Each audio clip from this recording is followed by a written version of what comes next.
गुड़िया, माँ को फोन दो, मुझे उनसे जरूरी बात करनी है। भैया भैया, माँ और कुकू भैया खेत गए हैं, वो शाम को ही लौटेंगे। मैं तुम्हारी बात करा दूंगी। गुड़िया, मैं शाम तक का इंतजार नहीं कर सकता। मुझे 50,000 रुपए अभी चाहिए, वरना मेरी नौकरी नहीं लगेगी। तुम माँ को बुला के लाओ। ऐसे कहकर ननुआ फोन काट देता है। गुड़िया तेज उड़ती हुई घर से निकलती है। माँ, जब ननुआ भैया नौकरी लग जाएंगे तो हम दूसरों के खेतों में मजदूरी नहीं किया करेंगे। कुकू, मुझे बहुत दुख होता है तुझे अपने साथ काम करते देख। अगर तू भी पढ़ता लिखता तो तेरी भी नौकरी लगती, तू भी बड़ा होके अफसर बनता, ना कि ऐसे खेत में मेरे साथ काम करवाता। माँ, अच्छा ही तो है जो मैं पढ़ने के लिए दूर नहीं गया,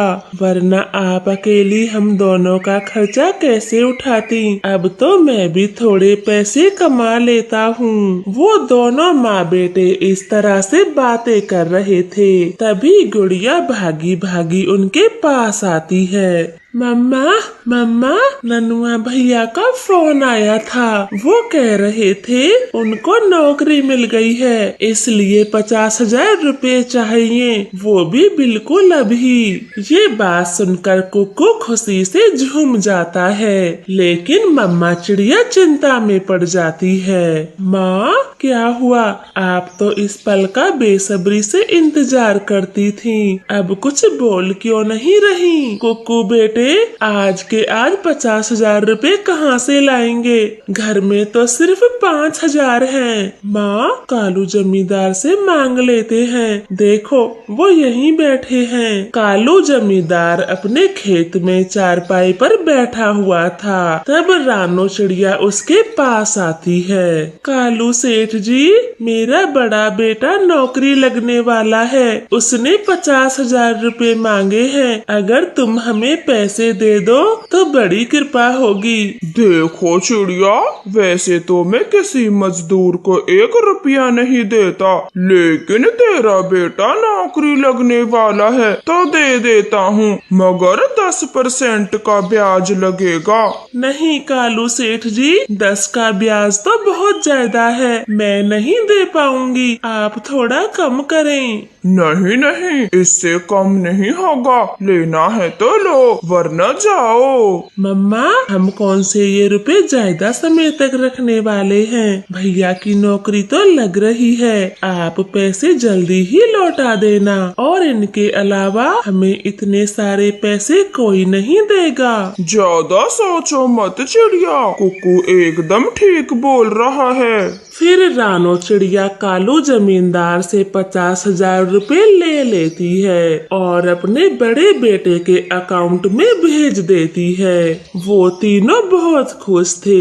इस तरह से समय गुजरता गया। अब तो रानो चिड़िया को अपने बेटे का बेसब्री से इंतजार रहने लगा था। चिड़िया, कब आएगा तेरा बेटा? पैसे लिए 2 महीने हो गए, कब लौटा रही हो? कालू जमींदार जी, जैसे ही मेरा बेटा वापस आएगा, मैं आपके सारे पैसे ब्याज समेत दे दूंगी, चिंता ना करें। ऐसे बोल के चिड़िया अपने घर चली आती है। उसकी आंखें तो फटी की फटी रह जाती हैं, क्योंकि चिड़िया का बड़ा बेटा ननुआ घर आ गया था और साथ में एक विदेशी चिड़िया भी लाया था, जो कि उसकी पत्नी थी। ननुआ बेटे, आपने शादी कर ली, एक बार अपनी माँ से भी नहीं पूछा?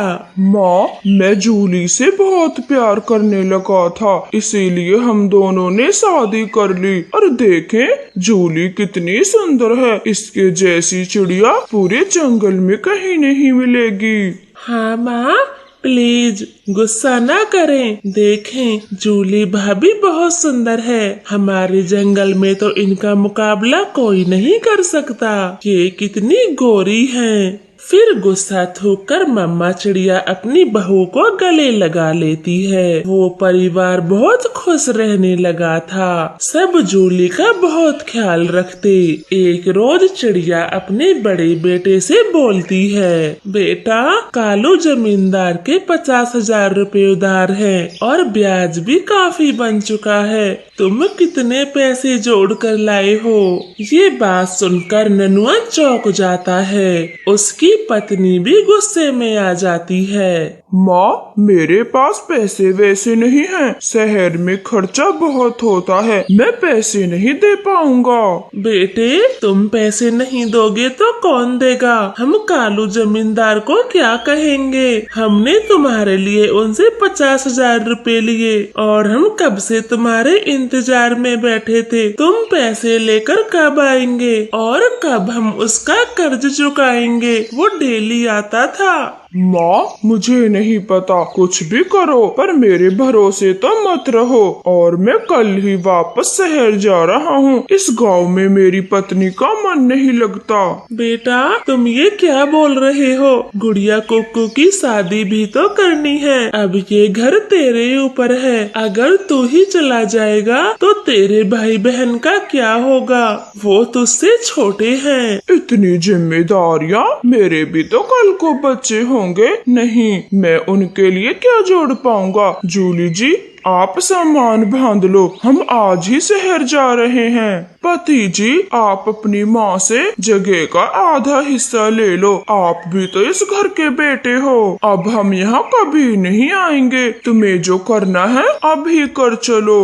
हाँ जूली जी, ये बात तो आपने एकदम ठीक कही। मैं अभी अपना हिस्सा बेच के पैसे लेता हूँ। फिर चिड़िया का बड़ा बेटा संदूक से कागजात निकालता है और आधी जगह कबूतर को बेचकर अपना हिस्सा ले जाता है। मम्मा चिड़िया तो गहरे सदमे में थी। उसे अंदर ही अंदर चिंता सताने लगी थी और वो बीमार हो जाती है। कालू जमींदार का कर्जा, घर का खर्चा, कुक्कू गुड़िया की शादी का खर्चा, मेरे दोनों बच्चों का क्या होगा? मैं क्या करूं? कहाँ मर जाऊं? माँ, तुम चिंता ना किया करें, मैं हूँ ना। गुड़िया की शादी, कालू कौवे का कर्जा सब चुका दूंगा। मैं दिन रात खेतों में काम किया करूंगा। बस तुम रोया ना करो। ऐसे अपनी माँ को समझाकर कुक्कू खेत पर निकल जाता है। वो खूब काम करता मगर ज्यादा पैसे जमा नहीं कर पाता। कान खोल के सुन लो तुम सब, अगर मेरे पैसे नहीं चुकाए तो ये घर खाली कर देना। आए बड़े नौकरी लगने, सब मेरी ही गलती है। मुझे तुम जैसे भिखारी मजदूरों को पैसे ही नहीं देने चाहिए थे। ऐसे धमकी देकर कालू जमींदार वहाँ से चला जाता है। अब तो बेचारा कुक्कू भी परेशान होने लगा था। एक शाम वो खेत पर बैठकर रोए जा रहा था। अगर घर भी लुट गया तो हम रोड पे आ जाएंगे। बड़े भैया, आपने हमारे साथ अच्छा नहीं किया, आपने बहुत बुरा किया। कुक्कू ऐसे रोए जा रहा था। तभी उसके सामने एक छोटा सा बैंगन का पेड़ था और कुक्कू से बोलता है, बच्चे आंसू पोंछ लो, मैंने सब सुन लिया। मैं तुम्हारी मदद करने आया हूँ। तुम मेरे सारे बैंगन तोड़ लो और बाजार में बेचो। मैं हर दिन तुम्हें ताजा ताजा बैंगन दिया करूँगा और फिर तुम खूब पैसे कमाना। कुक्कू पेड़ को धन्यवाद करता है और ढेर सारे बैंगन तोड़ लेता है। वो बैंगनों से पूरी गाड़ी भर लेता है मगर पेड़ के बैंगन खत्म ही नहीं हो रहे थे। फिर वो सारे बैंगन लेकर बाजार चला जाता है। उसकी कमाई अच्छी होती है। वो लगातार ऐसा ही करता। इस तरह से उसके घर की आर्थिक स्थिति ठीक हो जाती है। वो कालू के पैसे भी दे देता है और गुड़िया की शादी भी एक अमीर पक्षी के साथ हो जाती है। एक दिन अचानक से उनके दरवाजे पर दस्तक होती है।